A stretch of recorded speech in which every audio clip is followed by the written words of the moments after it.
या मातीची सगळ्यात मोठी खंत आहे.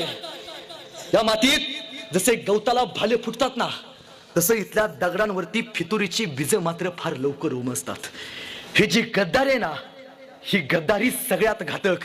या महाराष्ट्राचं सगळ्यात मोठं नुकसान केलं फक्त या गद्दारीनं. एकानं सांगितलं, शंभूराजे सरदेसाईंच्या वड्यात सायंकाळी एकटे मुक्कामाला आहेत, पकडा मारून टाका.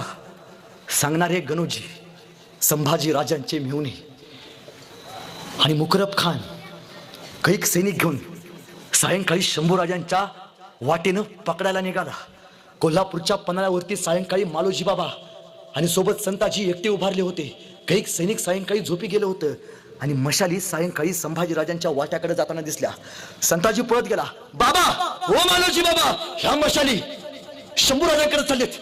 संताजी पळत गेले, कटडावरती उभारले, दुर्बीण काढलं, बघितलं संताजी नाही, राजा ऐकलाय, गनिमानं आक्रमण केलंय, गद्दारी झालंय, लवकरात लवकर गेलं पाहिजे, शंभूराजांना वाचवलं पाहिजे, जीवाची रान करा, राजाला वाचवा. लाखाचा पोशिंदा आहे तो.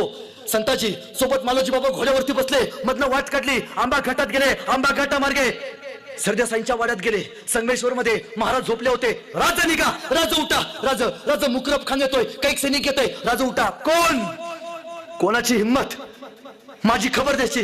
राजे आपलेच गणोजी. संभाजी राजाने जगदंबेच्या माईला हात लावला. जगदंब म्हणून एकदा सह्याद्रीकडे बघितलं. मालोजी बाबा सांगतायत, राजे तुम्ही कवी कलशांना घ्या, कैक सैनिक घेऊन जवळच नावडी नावाची नदी आहे, नदीकडे जावा, नदीत बसा, आम्ही नाव तयार ठेवले, निघा. हा मालोजी एकटा. त्या मुकरब खानाला बास आहे, पण संभाजी ऐकायला तयार नव्हते. राजा निघा. वडीलकीच्या नात्यानं सांगतोय. शंभूराजे घोड्यावरती बसले, सोबत कवी कलश. शंभूराजांचे घोडे निघाले नदीकडे, पण जाताना कवी कलश खाली पडले. संभाजीराजे मागे आले, आपल्या मित्राला घोड्यावरती बसवलं, जायला निघाले. गेले गेले गेले नदीपाशी गेले. वेळ कमी पडला आणि एका नदीला मुकरब खानाचा सेना सागर भेटायला आला होता. काठावरती एकच, संभाजी लढून मारा, औरंगजेबाच्या पाया पडून शरणागती पत्करा.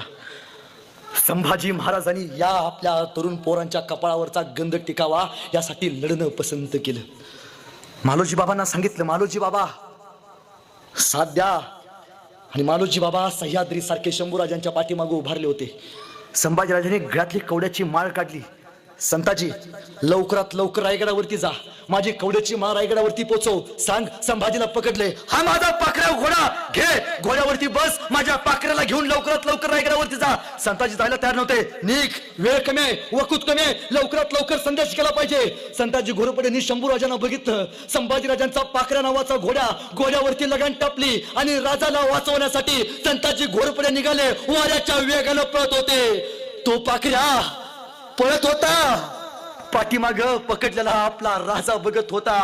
डोळ्यात पाणी होतं. आयुष्यभर राज्याभिषेकाला राजा माझ्या अंगावरती बसून मिरवला, राजाला पकडलाय, जीवाचं रान करत होता. राजासाठी डोळ्यात पाणी घेऊन वाऱ्यासारखा पळत होता. तलवारा बाहेर काढला. आता युद्ध सपासप करतल्या. पण मालोजी बाबा 60 वर्षाचा मालोजी संभाजी राजांसाठी पहाड म्हणून उभारला होता. जिगर होत नव्हती कोणाची समोर जायची. युद्ध चालू झालं. सपासप करतल्या. एक मालोजी बाबा तलवारी सारखे, वाघासारखे शत्रूच्या सैन्यावरती तुटून पडले होते. बळ तुकडं पडले. मालोजी बाबांची गर्दन कलम केली गेली. जाताना शेवटचं वाक्य, मावळ्यांनो जीव गेला तरी चालेल, संभाजी राजा वाचला पाहिजे. राजाला सुखरूप पोचवा. आपल्या शिवाजीचा ल्योक रे तो. लहानपणी आई निघून गेली 2 वर्षाची. धारावून दूध पाजून मोठा केलेला ल्योक आहे तो. राजाच्या लेकाला वाचवा बर का. उपकार विसरू नका आपल्या राजाचं. सैनिक लढत होते. बळ तोकडं पडलं. साखळ दंड आणले आणि संभाजी राजांना गिरफ्तार करायचा प्रयत्न केला. पण कसा होईल गिरफ्तार? अरे वाघाचा छावा आहे तो. एक पाऊल पुढे टाकायचा. राजा फक्त वर बघायचा. 4 पावलं माग सरायचं सैनिक.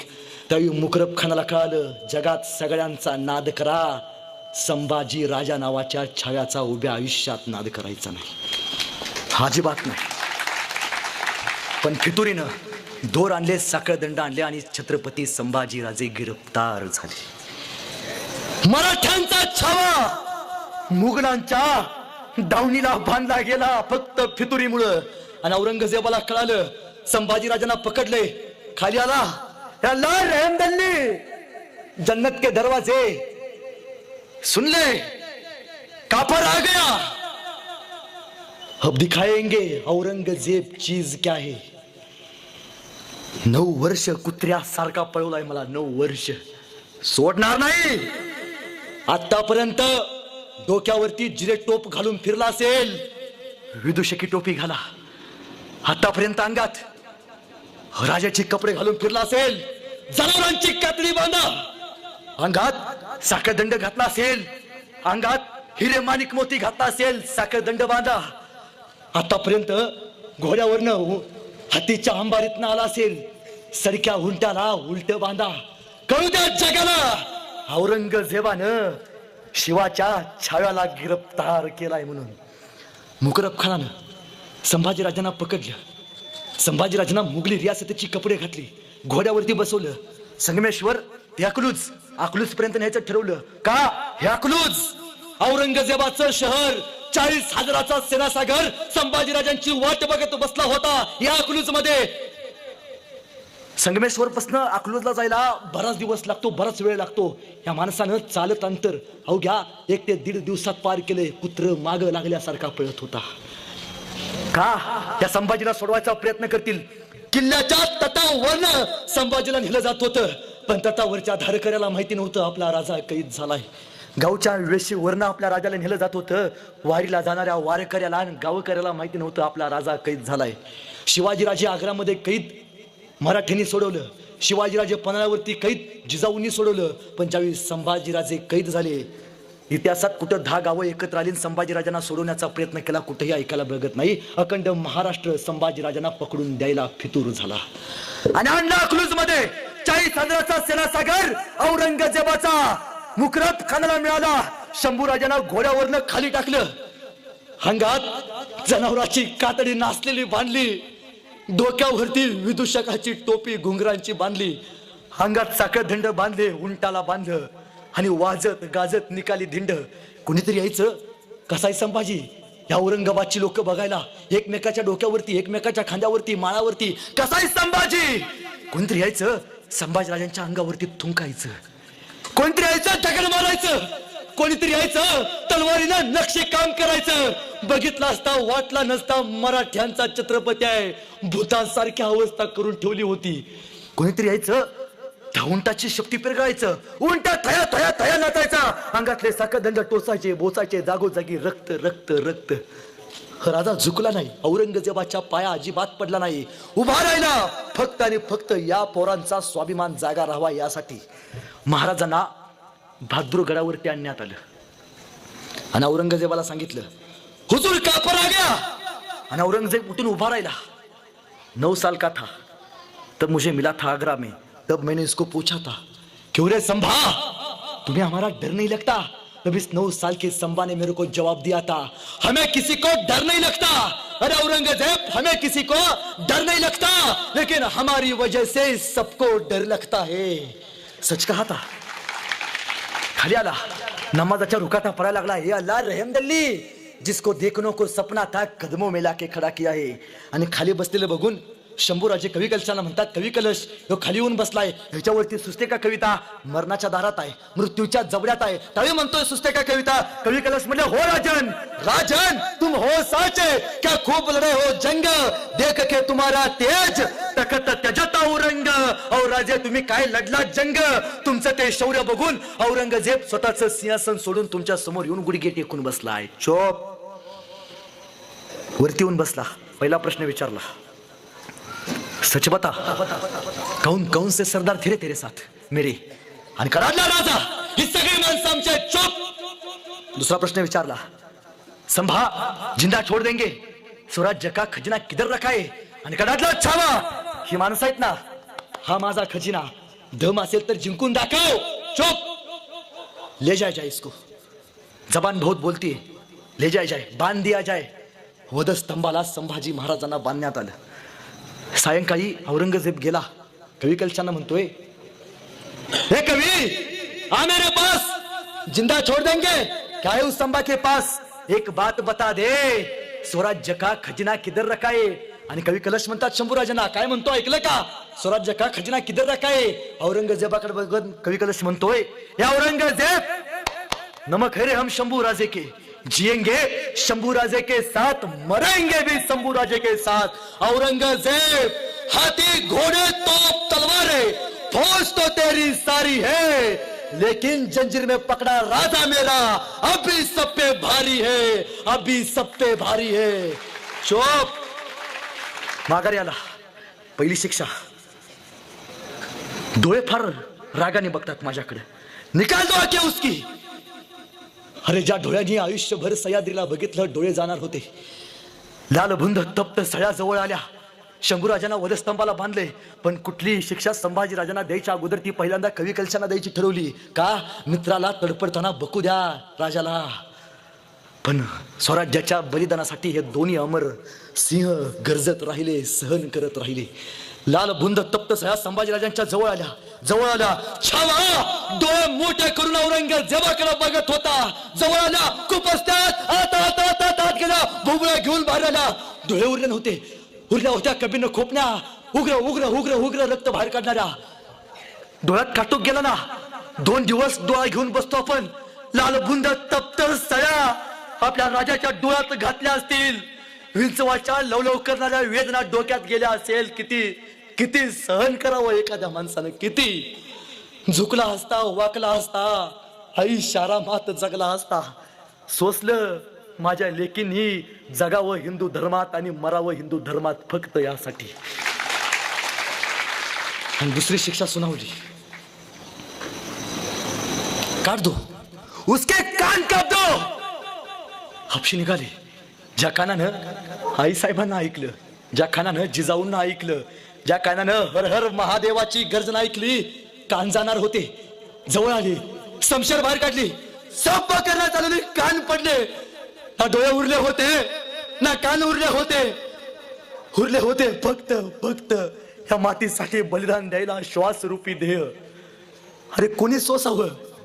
महाराज मनोमन म्हणाले, आई 2 वर्षाची असताना निघून गेलीस ग तू सोडून। आबासाहेब लहान होतो, छत्रपती म्हणजे माहिती नव्हतं, त्या वयात एकटे सोडून गेला त्या संभाजीला। बघा ना तुमच्या संभाजीचा हाल काय केलंय, भूतासारख्या अवस्था केल्या हो तुमच्या संभाजीची। भूकुड सोला हो तसं सोललंय हो तुमच्या संभाजीला। कातड नाही ठेवलं आबासाहेब तुमच्या संभाजीच्या अंगावरती। तुम्ही म्हणायचा माझा लोक सूर्यासारखा जेवढा गरम आहे, खोबरासारखा तेवढाच नरम आहे, मोत्यासारखा मऊ आहे माझा संभाजी, रयतेचा लोक आहे माझा संभाजी। आबासाहेब तुमच्या लेकाचे कातडे काढले बरं का आबासाहेब। कोणीतरी यायचं, संभाजीराजांच्या हाताची बोटं कापून न्यायचं, कुत्र्याला खायला घालायचं। कोणीतरी यायचं, आपल्या राजाची गुडघ्याची वाट्या कापायचं, फेकून द्यायचं। एक जण आला, त्यानं संभाजीराजांच्या अंगावरती तलवारीनं नक्षी काम करायला चालू केलं। एक जण आला, त्यानं राजाचे केस उपडून धरले। एकानं संभाजीराजांच्या अंगाला मीठ चोळलं, अरे मासा तडपडावा तसा राजा तडपडला। किती सहन करावं भगवंता, मरण दे रे। आणि एकानं संभाजीराजांच्या अंगावरती गरम पाणी ओतलं, वेदना सहन होत नव्हत्या। झुकला नाही, वाकला नाही, धर्मासाठी जगला, धर्मासाठी शंभू राजा अमर झाला। शेवटची शिक्षा सुनावली,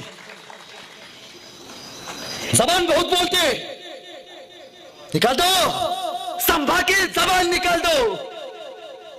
हपशी आले, वधस्तंभाला आपला राजा बांधला होता, हनुमानाला सेंदूर फासावा, रक्तानं माकला होता आपला संभाजी राजा। बघितला असता वाटला नसता मराठ्यांचा छत्रपती आहे, 32 मनाच्या सोनेरी सिंहासनावरती चमकणारा छत्रपती रक्तात लाख माखला होता। हापशी जवळ आली, संभाजीराजांनी तोंड दाबून धरलं। हापशीने संभाजीराजांचं तोंड उघडायचा प्रयत्न केला, संभाजीराजांचं तोंड उघडायचा प्रयत्न केला, उघडे ना। अरे कसं उघडेल, वाघाच्या जबड्यात घालून हात मोजती दात, हे आमची अवकात सांगणारा संभाजी राजा आहे तो। कसं उघडेल? हापशींनी संभाजीराजांसाठी युक्ती काढली. संभाजीराजांचं नाक दाबून धरलं. नाक दाबून धरल्यावरती श्वास कुठं मारला. श्वास घेण्यासाठी तोंड उघडलं. सांची आत घातली. जीभ बाहेर काढली. तलवार काढली. साप. ज्या जिभेनं आयुष्यभर जगदंब जगदंबचे बोल उमटले ती खाली पडली होती. ती सुद्धा तयार नव्हती राजापासून वेगळं व्हायला. आणि दिवस आला 11 मार्च, फाल्गुन मध्य अमावस्या. लोक म्हणतात तो गुढीपाडवाचा दिवस, पण नाही. गुढीपाडवा हा पूर्वीपासून साजरा करत आलेला सण, जो संभाजी राजांनी सुद्धा साजरा केला. पण त्याच दिवशी मराठ्यांच्या वाट्याला गुढीपाडवा म्हणजे सुखाचा दिवस आणि संभाजी महाराजांचा मृत्यू म्हणजे दुःखाचा दिवस. सुख आणि दुःख मराठ्यांच्या वाट्याला 350 वर्ष झाली एकाच दिवशी आले. संभाजीराजांना परत घोड्यावरती बसवलं. फरफटत फरफटत तुम्ही कधीतरी पुण्याला गेलात, ज्ञानेश्वर महाराजांच्या माऊलीत आळंदीत आपण दर्शन घेतो. त्या आळंदीपासून 20 किलोमीटर अंतरावरती भीमा, भामा, इंद्रायणी या 3 नद्यांचा संगम आहे. त्या संगमावरती वडू बुद्रुक तुळापूर नावाचं गाव आहे. पण दुर्दैव मराठ्यांचं तुळजापूर आणि तुळापूर याच्यातला फरक आजपर्यंत आम्हाला कधी कळाला नाही. तुळजाभवानीचं दर्शन घ्या, पण एकदा संभाजी राजाच्या तुळापूरला जावा. आणि संभाजी राजांना वडू बुद्रुक तुळापूरला आणलं. दिवस उजाडला. ती रात्र वैऱ्याची होती. काळोख पडला होता. वारा स्तब्ध. पक्ष्यांचा किलबिलाट थांबला होता. सह्याद्री शर्मेनं मान खाली घालून उभा होता. आणि हापशी निघाली. हाच ते कदम कवी कलशांच्या जवळ गेले. कवी कलशांची गर्दन कलम केली. जगदंब महाराज अखेरचा मुजरा स्वीकारावा. सांगा सह्याद्रीला, मराठ्यांना शेवटपर्यंत साथ दिली बरं का कवी कलशानं तुमच्या शंभू राजाला. आणि हापशी संभाजीराजांच्या जवळ आली. राजाला, रक्तात माखलेल्या मराठ्यांच्या छाव्याला शेवटचं बघितलं. आणि हापशींना कळालं वाघ कसा असतो. कदाचित त्यांच्या क्षणभर डोळ्यात पाणी आलं असेल. रक्तात माखलेला संभाजी राजा बघितला असेल. तलवार बाहेर काढली. संभाजी राजांची गर्दन कलम केली. हा देह मातीमध्ये खाली पडला. शंभूराजांच्या तोंडाने एक वाफ निघाली. वाफेबरोबर माती आकाशात उंच उडाली. उडणाऱ्या मातीला संभाजी राजा सांगत गेला, सांगा आबासाहेबांना, तुमचा छावा मातीत नाही मेला, तुमचा छावा मातीसाठी मेला. अरे मातीत मरणारे कैक असतात, मातीसाठी मरणारे धर्मवीर संभाजी राजे असतात. ते सांगत गेला. औरंगजेब म्हणतोय, हमने पाव काट दे उसके, नहीं टेके उस संभाने घुटने हमारे सामने. हमने जबान काट दी उसकी, नहीं रहम की भीख मांगी उसने हमारे सामने. हमने आंख निकाल दी उसकी, नहीं झुकी आंख उसकी हमारे सामने. हमने गर्दन मांस दी उसकी, नहीं झुकी उसकी गर्दन हमारे सामने. हे अल्लाह, होंगे कामयाब कभी, ऐसे ही लौटना पडेगा खाली आत दहली. असं एखादं एक तरी पोरग माझ्या पोटी जन्माला का नाही घातलास? अरे त्याला काय माहितीये तुझ्या पोटी कसा जन्माला येईल संभाजी? संभाजी जन्माला येईल तो म्हणजे सह्याद्रीच्या कुशीत आणि छत्रपती शिवाजी महाराजांच्या मुशीत, तुमच्या माझ्या या मातीत, मराठ्यांच्या जातीत, सह्याद्रीच्या कणाकणात. शेवटी संभाजीराजांच्या मस्तकाला धरलं, भाला रवला. अखंड तुळापूरमध्ये ढोल ताशे वाजवले. संभाजी राजांचं मस्तक भाल्याला धरून अख्ख्या गावात नाचवलं. कुणाच्या वाट्याला आली हो ही विटंबना? गावचा एखादा व्यसन करणारा माणूस जरी मेला ना, त्याला चांगला अंतविधी देतो आपण. ज्या राजानं मायमाऊलीच्या कपाळावरचा कुंकू शाबूत ठेवला, त्या राजाची गर्दन नाचवली गेली. आणि संभाजी राजांची गर्दन इंद्रायणीच्या तीरावरती रोवली. त्या इंद्रायणीमध्ये रक्ताचा एक थेंब पडला. ती इंद्रायणी आजही सांगते, संभाजी नाही कळाला आमच्या पोरांना. कधी टेन्शन आलं, कधी आत्महत्या करू वाटली, लेकरांनो गाडी काढायची, वडू बुद्रुक तुळापूरला जायचं आणि एकदा त्या इंद्रायणीला विचारायचं, सांग ना इंद्रायणी, संकट आल्यावरती कसा लढला ग माझा संभाजी राजा? ती इंद्रायणी सुद्धा सांगेल, अरे ऐक, तुझा राजा लढला स्वाभिमानानं, तुझा राजा मातीसाठी बलिदान झाला स्वाभिमानानं, तू सुद्धा तसा जग. ही प्रेरणा, ज्वलंत प्रेरणा आहे. सांग ना सह्याद्री कसा होता माझा संभाजी राजा. तो सह्याद्री साधा सांगेल संभाजी म्हणजे काय.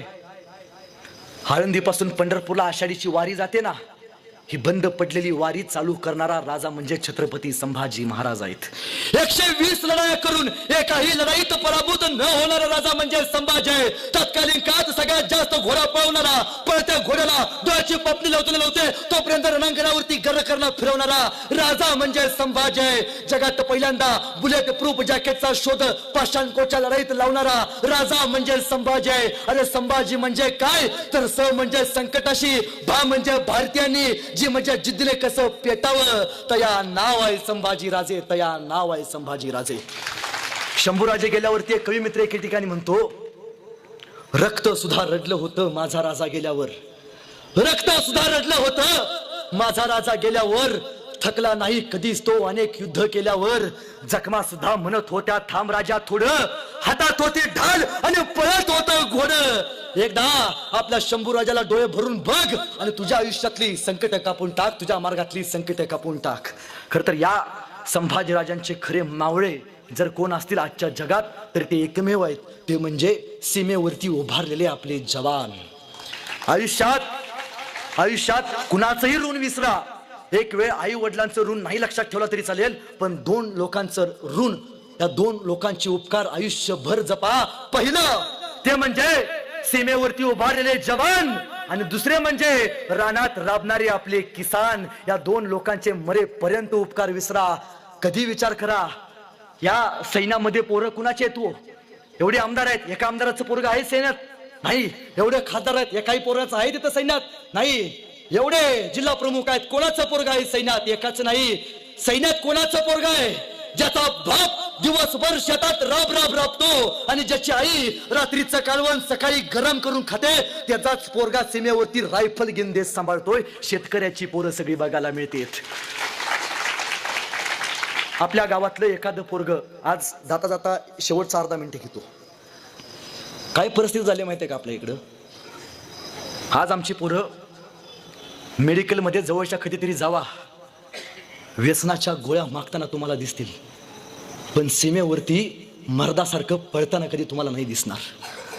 आपल्या पोरांना आपण प्रोत्साहन का दिलं पाहिजे? गावकऱ्यांनो, एक काम करायचं. काय होतं, एखादं पोरग बाहेर अकॅडमीत असतं, पळतं, नशीब नाही लागत, भरती नाही होत, घरला येतं, चौकात बसलेली लोक म्हणतात काय मेजर कुणीकडे चालला. ते पोरग